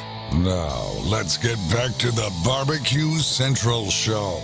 And this portion being brought to you by Pit Barrel Cooker, the most unbelievable outdoor cooking device on the planet. Currently available in 3 sizes with a host of accessories. Whether you're a beginner or a professional, definitely a cooker want to add to the arsenal. pitbarrelcooker.com is the website. And make sure you tell them that the Barbecue Central Show sent you. And hopefully, all of you people took advantage of that end grain cutting board bet discount that I was able to maneuver over the last handful of days. Hey, leading off the second hour and joining me for what I'm happy to say is a second year of quarterly visits here on the show, the creator of Hey Grill Hey, one of the most recognizable and popular names in live fire space, and has been for a number of years now. We have a lot to catch up on since the last visit, so let's go ahead and race to the hotline and welcome in Susie and Todd Bullock. Hey, gang. Great to see everybody. And so we have plenty of stuff here on the agenda tonight. So, Susie, Todd, please, Susie, you can start. Todd, you can jump in after. Big Valentine's Day, folks, yes or no? Oh, sure. I think I fell asleep on the couch at 8:45 after making a dinner that nobody wanted to eat because our family had the stomach flu. So it was real successful. Wow. Todd, are you a big Valentine's Day otherwise? I don't like Valentine's Day. It does not. It is not one of the biggest holidays in our house. Is that a commercially driven holiday in your mind, you think? Let's alienate all the women right off the bat, Todd. Let's go ahead. No, every day is Valentine's Day. Yeah, look at this guy. Smooth operator. Cue the Sade. Oh, my goodness. So is that a big traffic day for websites? And if so, what are the most popular recipes that people might be looking to pick up to then produce for their lover later that evening? Honestly, we had a huge day on the Super Bowl. I think so many people were cooking for Super Bowl weekend, and that was just the day before. Yeah. So we did still have a pretty good Valentine's Day. A majority of people, I would say, go for steak, especially if they're grilling, especially if it's a dude cooking for a lady. They're gonna grill a steak because that's kind of a go-to situation. So we had a lot of traffic on our fillets and our ribeyes, which was awesome. But really, we saw like just so much Super Bowl traffic that I think people were still like in Super Bowl recovery on Valentine's Day. Were there like top 3 or 4 things on the website that you saw people going after, or was it just a hodgepodge of stuff? Our ribs always do really well. We had a ton of traffic on ribs. We had a bunch of people making like armadillo eggs and pig shots and jalapeno poppers. I think For those are pretty Valentine's popular. Day? Oh, I was talking about the Super Bowl. Yeah, I'm talking about Super Bowl. Super Bowl. Yeah, okay. steak for Sorry. Valentine's Day. Lots of appetizers for the Super Bowl. We also had quite a few people doing pulled pork, which I think is great if you're feeding a crowd because you can use it in a million ways and it feeds a bunch of people on the cheap, especially right now when meat prices are so high. I think pulled pork will always be an awesome staple for party food and crowd food. It was the year of the dip for Super Bowl. Oh, also crispy chicken wings. Our crispy chicken wings were doing really, really well. We have a super simple way to cook chicken wings on generally a pellet smoker with a baking soda toss and then low smoke, high temp grill at the end, and they make them nice and super crispy. So a lot of people did those. But lots of dips, like buffalo chicken dip, Yeah. queso, smoked cream cheese. Mm-hmm. I just learned that Stephen Raichlen has never had barbecue or buffalo chicken dip. I heard that. Can you believe that? I also was aghast. Have you, what's more surprising, Stephen Raichlen not having buffalo chicken dip, or at one point in my life, me never having had caviar? Buffalo chicken dip. Of course! Caviar. Outrageous. Yeah. Only the elitists eat caviar. Forget about that. I am alarmed. I will make Stephen Raichlen some buffalo chicken dip next time I see him. I mean, he's got that mail order company. He should just have one of the chefs whip it up and then mail it back to him so he can have it. Why not? He's got the goods. That's right. Susie and Todd Bullock joining me here on the show. HeyGrillHey.com is the website, of course, and socially at HeyGrillHey. What are pig shots? Pig shots are little medallions of sliced sausages. Generally, the sausages are pre-cooked, wrapped in like a third piece of bacon, so it almost makes a little piggy shot glass. Fill it with a cream cheese mixture. I do a sweet and savory pig shot, so on my website they're pineapple cream cheese pig shot. So I actually mix some pineapple and brown sugar into the cream cheese, top them with some crushed pineapple and a sprinkle of my sweet rub, and then smoke them until the bacon is rendered and that little bottom of the sausage medallion's crispy, and then it's like this gooey molten lava cream cheese party. They're delightful. It's kind of like akin to an atomic buffalo turd, but you're losing the jalapeno and using a somewhat of a sausage disc and a bacon body. Yep. Yeah. I mean, if you look at the pictures they look like little shot glasses with bacon as the glass, and they're really fun to make. They're even more fun to eat. And people do a ton of different variations on them. I leaned a little bit towards the sweet and savory, but people have done like a jalapeno popper filled pig shot, or they fill them with more sausages or brisket. Yeah, brisket, all sorts of things. Is that a Susie creation? I don't know. I think pig shots have been around for a long time, but the pineapple cream cheese one was definitely my take on it. So we've been talking a little bit or a lot of bit about website traffic and recipes and all that stuff. And one of the opportunities that Hey Grill Hey offers is a membership to something called the Grill Squad, or the TGS as I call it. Look at that Grill Squad right there. For those who aren't familiar or are not a member, can you tell us a little bit about it? And is it something that stays the same from year to year? Yeah, so the Grill Squad was kind of born out of people asking a lot of in-depth questions that were really difficult to cover in just a simple YouTube video or a written post on a website. I think sometimes there are things you can really benefit from by seeing the whole process start to finish. And with something like a brisket or a pork shoulder or ribs or breaking down a whole chicken, it's really helpful to have that visual interactive format.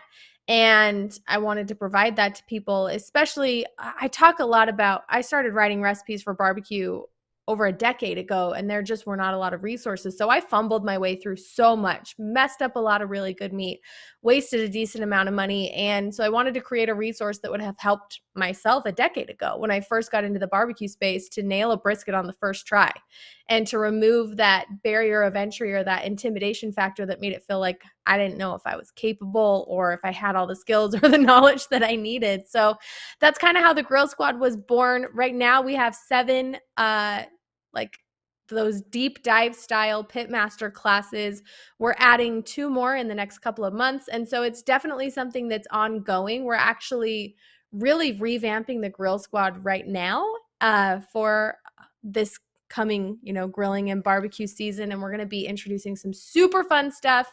We're going to be sending out people who join a welcome box with an apron and patches. And as you complete your pitmaster classes, we'll send you iron-on patches that you can iron onto your apron and really kind of like, show off your prowess to our private Grill Squad Facebook group. Todd and I are in there all the time. We do exclusive live videos to the Grill Squad. It's kind of our protected little coveted community of awesome barbecue enthusiasts that we're proud to call like our barbecue, our Grill Squad. And it's a really fun place to hang out. It's heavily, I think you might have mentioned this, but it's heavily geared towards the backyard chef. It's not like competition barbecue. Yeah, I think that's a differentiator with, a lot of barbecue classes out there are geared towards the competition circuit. And yes, backyard people can learn a ton from those classes, but you're probably not going to be trimming chicken thighs the same way at home as you would for a KCBS comp. There's a lot of differences there. And that's one thing that we saw was kind of this hole of teaching directly to people that were cooking for their families and cooking at home in the backyard and really just wanting to level up that backyard barbecue, hero skill set. And that's who I talk to the most are the backyard barbecue enthusiasts, people who are cooking for their friends and family and just want new and exciting recipes to make it home. So that's who the Grill Squad was built for. And it kind of is this all access pass a little bit to Todd and I. It comes with a lot of really cool features also that we've added in. Like I said, we're introducing the patches and that will be super fun, but we have discounts on all of our products that Grill Squad members get all of the time. So you don't have to wait for a sale. We have a Hey Grill Hey app that our Grill Squad members get free VIP access to everything in the app as well. So we want to make it a place that has a ton of value, not just educationally, but we really believe in building up the barbecue community, especially the backyard barbecue community. And the Grill Squad's kind of one of those ways that we really have an opportunity to connect directly with people. What kind of a price goes along with the Grill Squad? And then what kind of account do you have? What membership number do you have? Like how many people are on it? Yeah. I don't know, 2,000? Yeah, between 1,500 and 2,000. I haven't actually looked at the count recently because we just like hanging out with people. I haven't actually looked at a member number in a long time. But we've changed the pricing structure as we've kind of grown and added more things. So the early adopters got it for relatively cheap. Yeah, compared to barbecue classes. So we'll say if you've ever looked at like online competition barbecue classes or even in-person classes, they can range into the multiples of hundreds. We wanted to keep the Grill Squad affordable for the backyard enthusiast. So it's right now it's $89.99 one time, but it's like I said, we're adding a lot to it. We're like with the aprons and everything that are coming out in the next couple of months. And in a few months, it'll be 150 a year because we're continually adding new classes and new information that you'll have all access to. HeyGrillHey.com is the website, of course. So if you're not a member of the Grill Squad and you want to save $70 or whatever it is, do it now before the price goes up, of course, and be part of that elite group, no doubt. So as you talk about trying to rise, there's that saying that just evaporated, a tide of something lifting something else that floats or whatever it is. You guys are sponsoring the Utah Barbecue Pit Stop SCA Series. Is this a first for you? Do you typically sponsor these kind of things? I'll let Todd talk on this. This is his jam right here. All right. So yeah, actually, Barbecue Pit Stop is it's a store here in Utah that is growing rapidly. So they started with one store in the city we used to live in northern Utah, and they've expanded to 5 or 6 stores now throughout Utah, and they have a whole wall of rubs and sauces, and they have a whole smattering of pellet grills and different things. And then ours are in there. Yeah, and so they were early adopters. They were, I think, the first store, or one of the first stores to actually carry our products. So when it came around a few years later, and our friend Steve, who owns Barbecue Pit Stop there in Lehi, Utah, he's putting on this SCA, the State Cook-Off Association, I can't talk, series. And we just showed up to one of them, and I was just talking to him, and I just wanted to be a part of growing this sport in the state of Utah, because people showed up for this competition, and it was awesome. They're a lot of fun. If you've never been to an SCA competition, find one and go sign up, become a judge, go see what it's all about, because it's a lot of fun, and I really like them. And it was just a fun opportunity to speak with Steve about becoming a part of it. And I asked how we could, and he said, well, you could help me buy the trophies this year, and this is how much they're going to cost. And so we sponsored the trophies last year, and then offered some of our rubs and sauces as prizes to the top 5 winners and all that. And it was a really good experience for us. And so we signed on again this year to be a sponsor of the series. And it gets our name out there.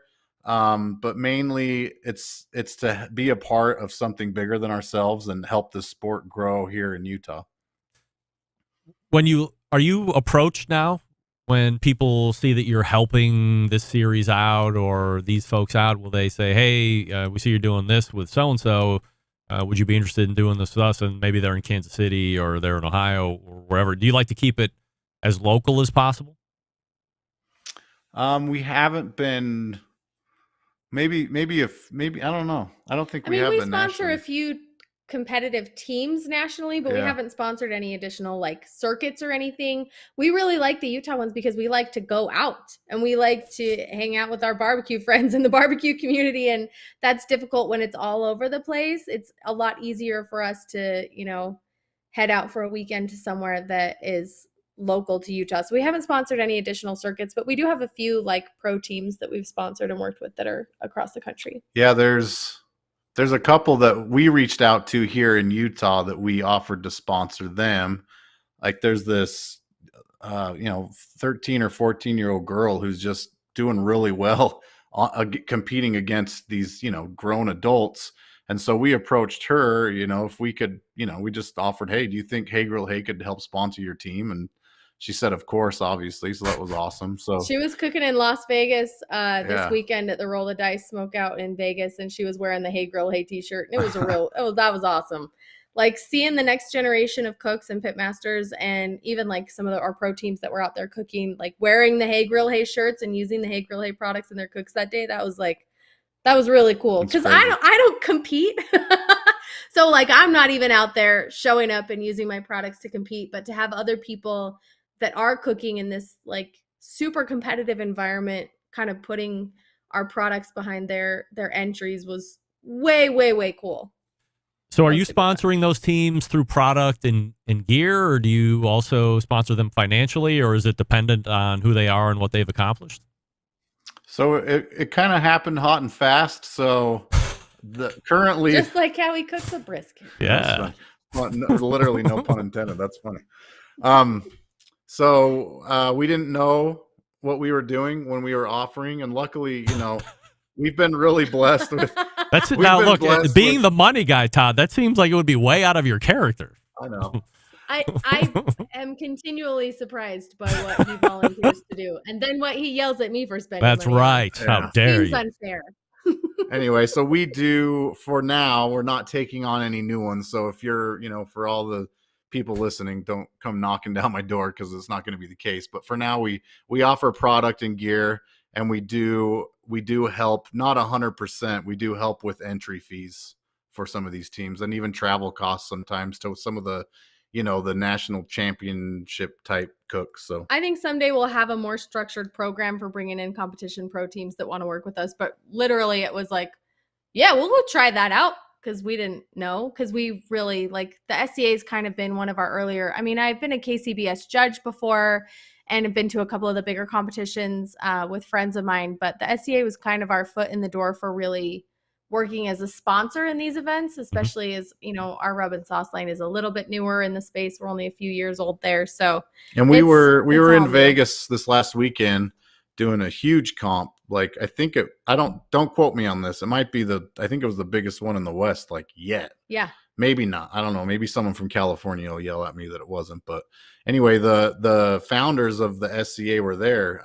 Brett Galloway and Kenneth something. I can't remember his name. His name's Ken. I know that. But just incredible guys. Like, Brett Galloway was out working and sweating, getting the steaks out. He was heavily involved in everything, and it's just a really cool organization. And so we just love being a part of it and doing what we can to help others out. So I think one thing that appealed to us specifically about the SCA, it is competitive cooking, but I feel like it's an easier start for people who want to get into the space and become a little bit more involved in the barbecue community. I feel like the barrier of entry is a lot lower than other competition style formats. And so people can show up with just a truck and a tent and, have a good time on a Saturday and see how well they do against these competitive cooks. And it's just a really fun environment. People are super friendly. And so it's been cool to be a part of. I'm just wondering where this is on the radar. Were you two familiar that KCBS is also rolling out a competitive steak competition thing? I've heard whispers, but I haven't looked too deep into it. But I think anything that makes it easier for people to jump into the barbecue community a little bit further, it would, in whatever way is like comfortable for them. Cool. Last question tonight, and I appreciate the time as always. I see more and more folks like you, some other folks that I'm following, way more active on things like TikTok and Instagram Reels. Is this something that you are dialing in on in 2022 and seeing as you're producing more content, the payback is pretty immediate? Not necessarily financially, but the interaction. I would say, yeah, for sure. It's something that I feel like I'm 100% late to the game on. Like, usually I'm an early adopter, but holy cow, sometimes you just get tired of all of the stuff that you have to do to stay relevant.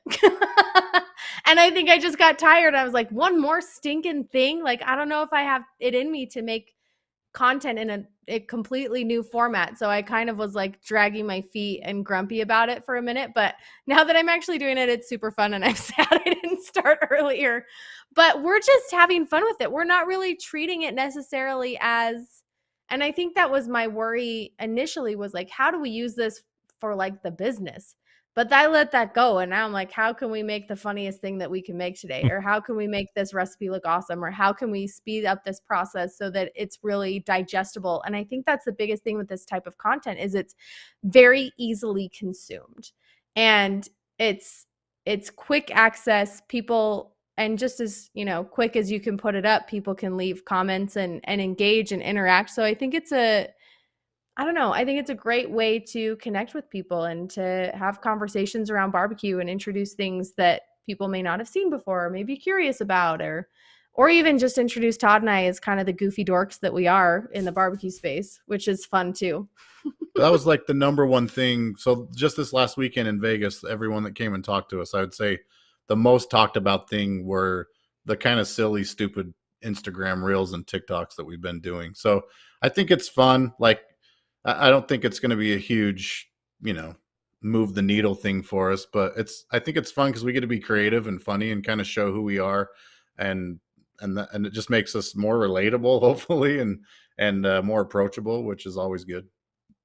Susie and Todd Bullock joining me here on the show. Their first 4 quarterly visits here in 2022, unless something's breaking where they would like to come on and promote. And of course, we would happy to fit them in between, no doubt about it. Otherwise, check them out, heygrillhey.com, the website. Join the Grill Squad if you're not, and follow them socially at heygrillhey. Todd and Susie, always appreciate the time. Thanks so much for coming on. Thanks for having us. See you, Thanks, Greg. guys. You got it. There they are, right there. Susie and Todd Bullock, Hey Grill Hey. Once again, the website, heygrillhey.com, and socially at Hey Grill Hey. And don't forget about that Grill Squad if you're on the fence. Price is going up. It will be $150 or $160, I think they said, so you can save about half. Joe Clements from Smoked Barbecue Source is ready to talk. We'll get to him here in just 1 second. I'll talk to you quickly about Primo ceramic grills. What do we love about ceramic cookers?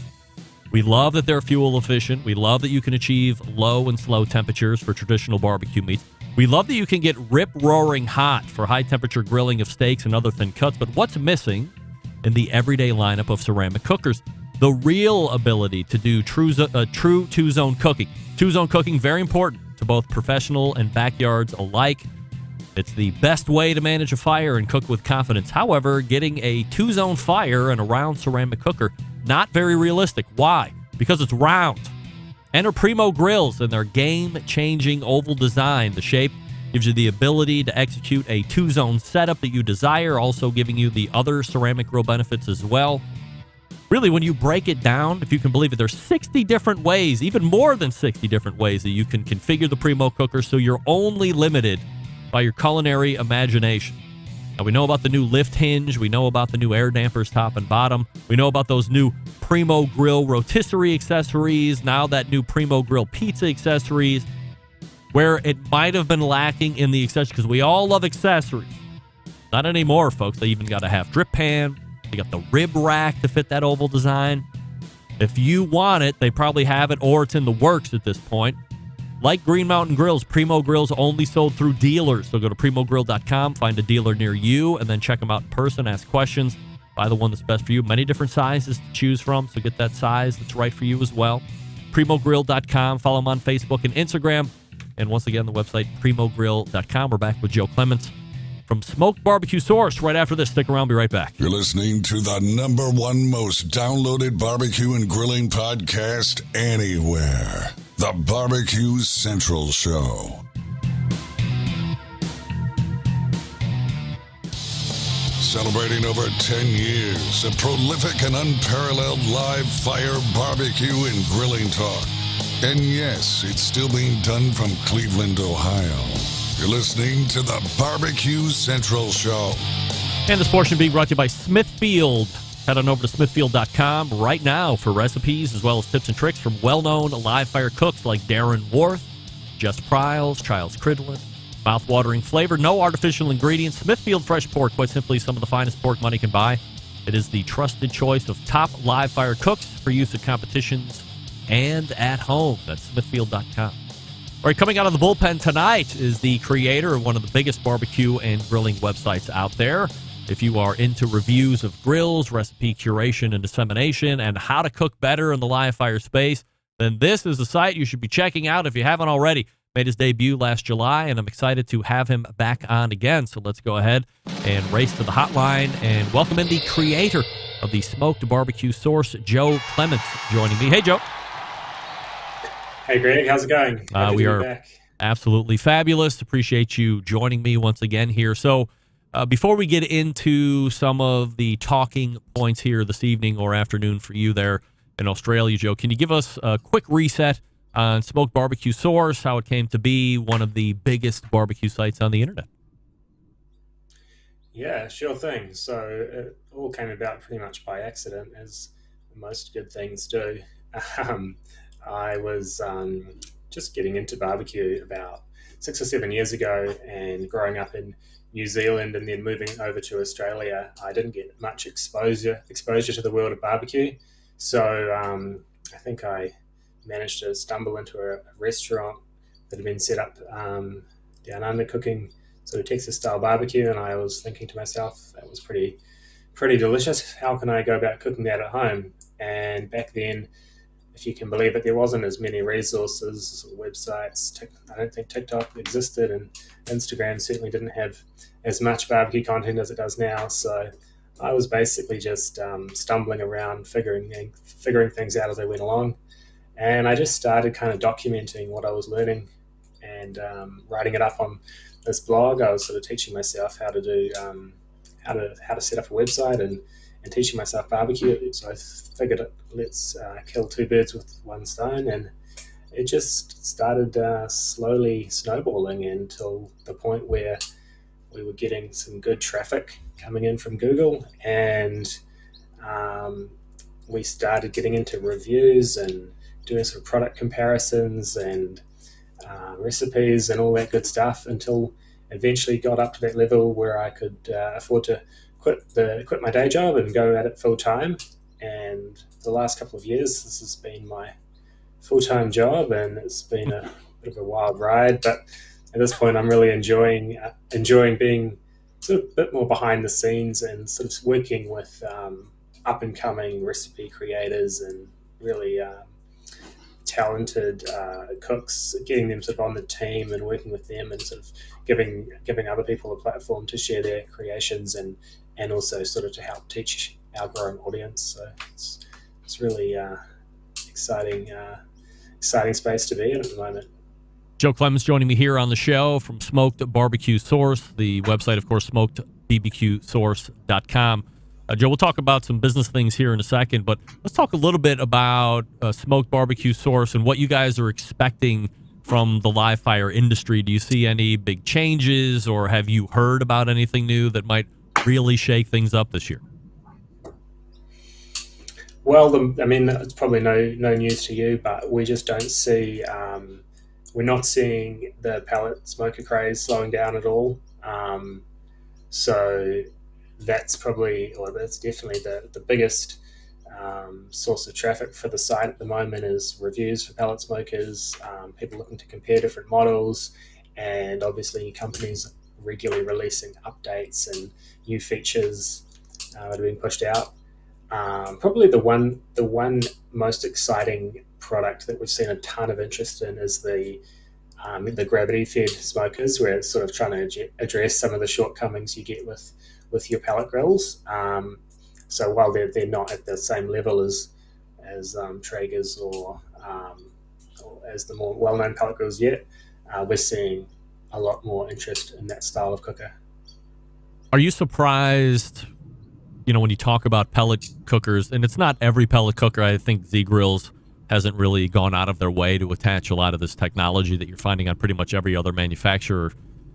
Are you surprised at the amount of technology that's going on these cookers, A, and then B, and it's purely speculative, do you think that 40% or 80% or somewhere in between that is actually using that technology regularly, and they're just more happy that it's on there, but they're not really using it?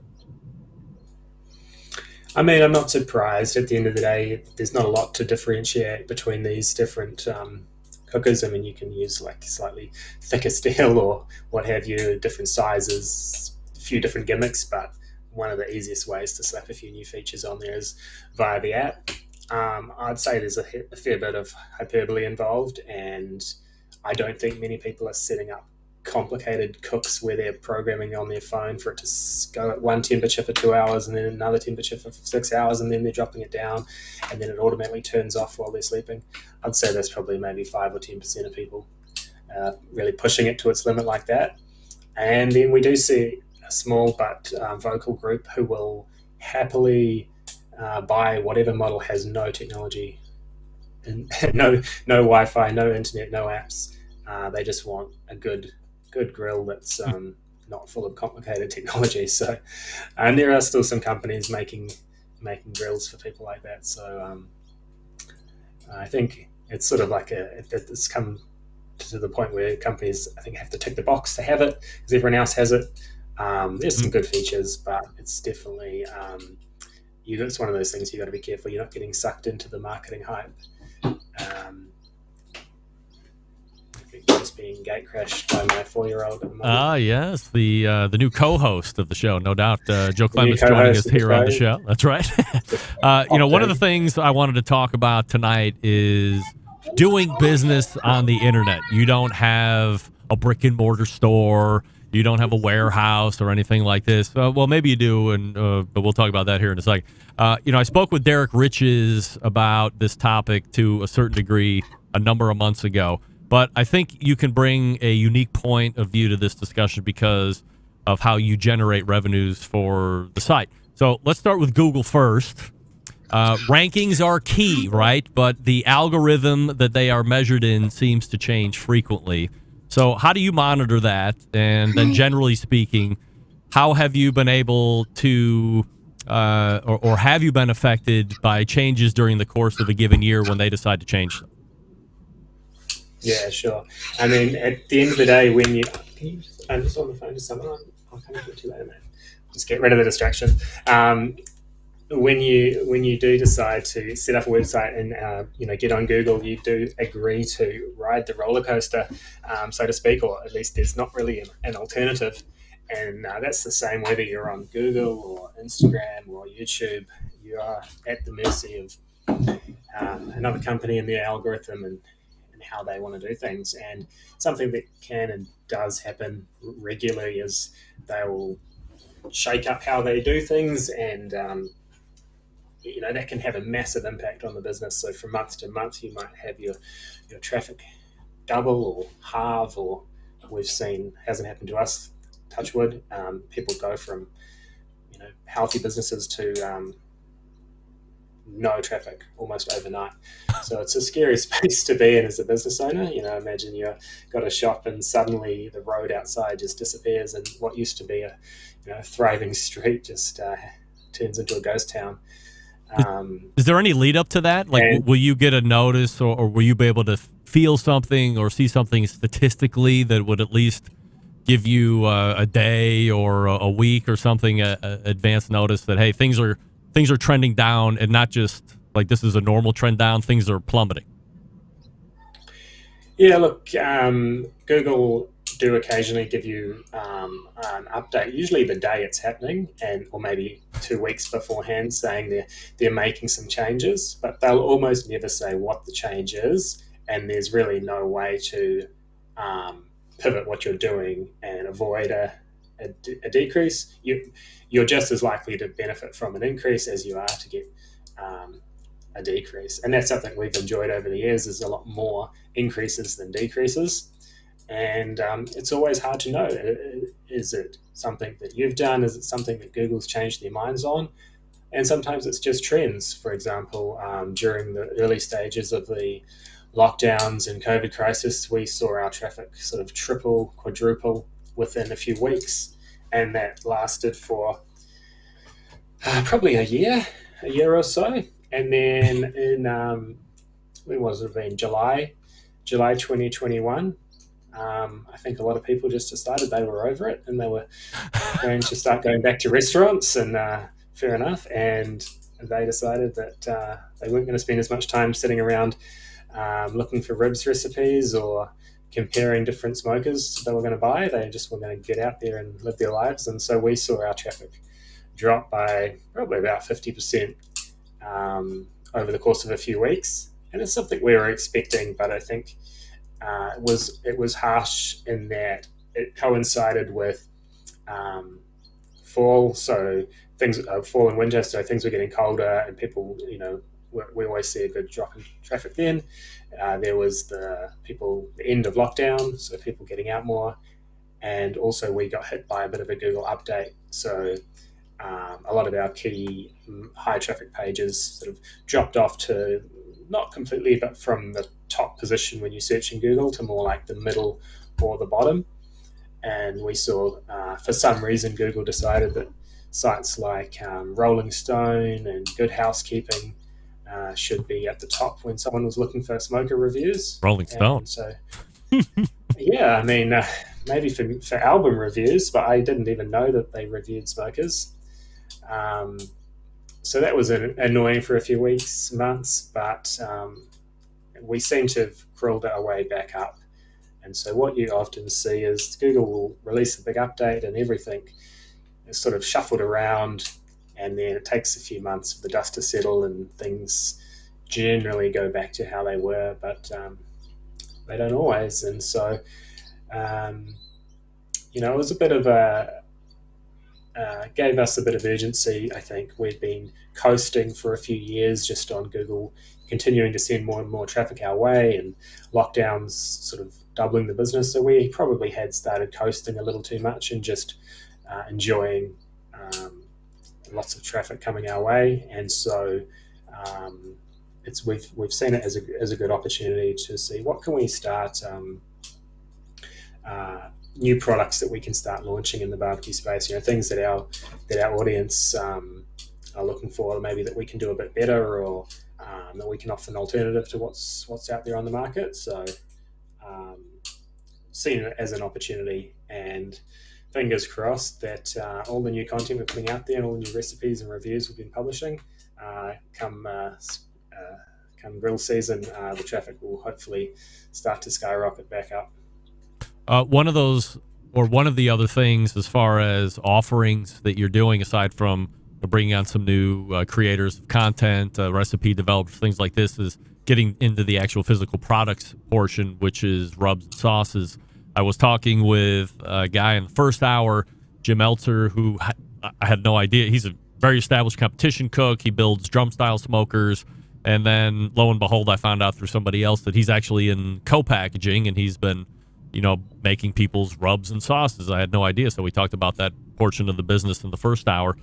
As somebody on the other side of that now, going through that process, do you have things that are ready for sale now, or are you still in the process of getting everything finalized before they're ready to ship out for buy? Yeah, we're still going through the process. We've finalized our recipes, so we're sort of looking to go to the market with 2 different sauces and then 3 rubs. So it's all your classic flavors, a good sweet rub for pork, something that's a bit more savory for beef and brisket, and that sort of thing. And then we're looking to start to add on there and get a bit more exciting with some more unique flavors, kind of once we've got those basics established. So we've got the recipes sorted, and we've just been going back and forwards with our co-packer, just finalizing and tweaking the recipes. I think the first round, a few things were just a little bit too spicy, so there was not enough sweet and a little bit too much heat on one of them, and so it's just been a bit of a back and forward. And luckily I've been working with one of the guys on my team who's in the States. Otherwise this would all take a little bit too long with shipping delays and ocean freight as slow as it is these days. So it's been a fun experience. It's been a little bit frustrating. I think anyone who's trying to set up a new e-commerce line at the moment knows how difficult it is with supply lines and delays and shutdowns affecting everyone. But I think we're using it as an excuse to get it right and make sure we don't rush into it too fast. It's a totally new area for us, so there's a lot of things to learn and get right. Do you have an anticipated launch? We're looking to go live sort of coinciding with barbecue season kicking off. So we're looking at sort of hopefully by the end of March, early April for our initial 5 products. Are they under the Smoked Barbecue Sauce moniker, or do you have new catchy names for those? No, they're not actually. So didn't really make sense, I think, because obviously the blog name is the play on that source, as in the source of all knowledge, and that works well when you have a website with over 500 articles and how-tos and guides and things like that, but it doesn't work so much on a bottle of barbecue sauce. So it's going under the name Smoke Kitchen, which is just sort of tying in that the smoke and the cuisine element, creations, that sort of thing. So it's got a new look, new label, and that's going to be the sort of a sister brand for Smoked Barbecue Sauce. And sort of the way I like to think about it is, Costco has the Kirkland brand, Yeah. and everyone associates that with Costco, but it has its own branding and its own association. So we thought keep them a little bit separate, but living under the smokedbarbecuesauce.com address, and that's where people will be able to find it when it goes live. And that will happen around springtime, or as we say, grilling season, for those that celebrate a grilling season. So visit the website, obviously, Smoked Barbecue Source, and keep up on all that stuff. Anywhere else socially that people should be following you, Joe, before I let you go? Yeah, sure. So if they head over to smokedbarbecuesauce.com and then sign up for the newsletter, that's the best way to keep up to date with what we're doing, and we'll be doing some early releases and giving some discounts and doing some giveaways as well. So that's definitely the best way to stay up to date. And we're also getting a lot more active on Instagram and TikTok. So if you go on the website, you can see our links to our various social profiles there. And also a good way to stay up to date with all the new recipes we're doing. I think we're publishing about somewhere between 3 and 6 new recipes a week, so ranging from barbecue staples like different ways of doing ribs and brisket and pulled pork and all that good stuff, but also getting into a lot of more sort of fun fusion stuff. A few of our recipe creators have sort of Asian backgrounds, so they're really excited to be doing some of that barbecue fusion, bringing in different flavors. So yeah, definitely get on there, sign up for the newsletter or Instagram or whatever your preferred channel is, and hopefully enjoy some of our new recipes we're coming out with. Creator of Smoked Barbecue Source, which can be found at smokedbbqsource.com. It's Joe Clements. Joe, always appreciate the time. Thanks so much for coming on. Thanks for having me on. You got it. There he is. Joe Clements right there. If you haven't been over to Smoked Barbecue Source, make sure you give it a look, see what they have going on over there. And as he said, doing 3 to 6 or perhaps more recipes a week, not just the old standbys either. Doing some other things as well. Right. So we thank Joe Clements for coming on once again. We talked to you quickly about Vortic Watches, and then we'll wrap it up. Vortic Watches, a small batch custom watch manufacturing and vintage restoration company located in northern Colorado. They take antique American pocket watches, turn them into wristwatches. Their mission, preserve and enhance the legacy of manufacturing excellence in America. In order to do that, they combine traditional and cutting-edge technology to create unique, quality, functional timepieces with exceptional value. And here's the coolest part. Each watch that Vortic makes is unique and one of a kind. Vortic, founded on the motto that America wasn't assembled, it was built. Check them out at vorticwatches.com. That's vorticwatches.com. We're back to wrap the show right after this. Stick around. Be right back. Whole packers, full racks, legs and thighs, injecting butts. If you've never heard this before, you might think you found the best XXX show ever. Let's get back to the most homoerotic host out there today, Greg Rempe. Welcome back, and we thank Joe Clements for joining us last segment. And once again, his website, smokedbbqsource.com. And if you've never been there, believe it or not, one of the most popular barbecue and grilling websites out there. So go ahead and check it out. Add it to an additional resource for those of you that like to do that. All right, let's go ahead and wrap it up all the way back in the first hour. We were joined by third Tuesday of the month regular guest Stephen Raichlen, BBQBible.com. Talked about shenanigans, tomfoolery, and general hood-winkedness as it relates to olive oil. I didn't know anything about that, but now I do. And I need to move my olive oil bottle off my frickin' countertop immediately and perhaps get a new bottle and not use that. After Stephen, Jim Elser, he stopped by. He's got a co-packaging business that I didn't know about, but now we know all about it. So if you're somebody that's looking to get your rubber sauce to market and he's not doing minimums, go to sweetsmokeq.com and contact him through his contact page. Second hour, we did a quarterly visit with Todd and Susie Bullock. HeyGrillHey.com, at HeyGrillHey socially. Follow them on Instagram and TikTok as well. And closing it out, Joe Clements from Smoked Barbecue Source, smokedbbqsource.com. And follow them on TikTok and Instagram as well, as everybody's planning on getting bigger and better at that. Big show planned for you next week. As always, the embedded correspondents are in. Derek Riches are in. We will evaluate last week's conversation with Traeger, between the two of us, and more. How Do I Always Leave You? September 11th, 2001. I will never forget. Till next Tuesday at 9 p.m. Eastern, this is your program host and proud U.S. American, Greg Rempe. Good night now.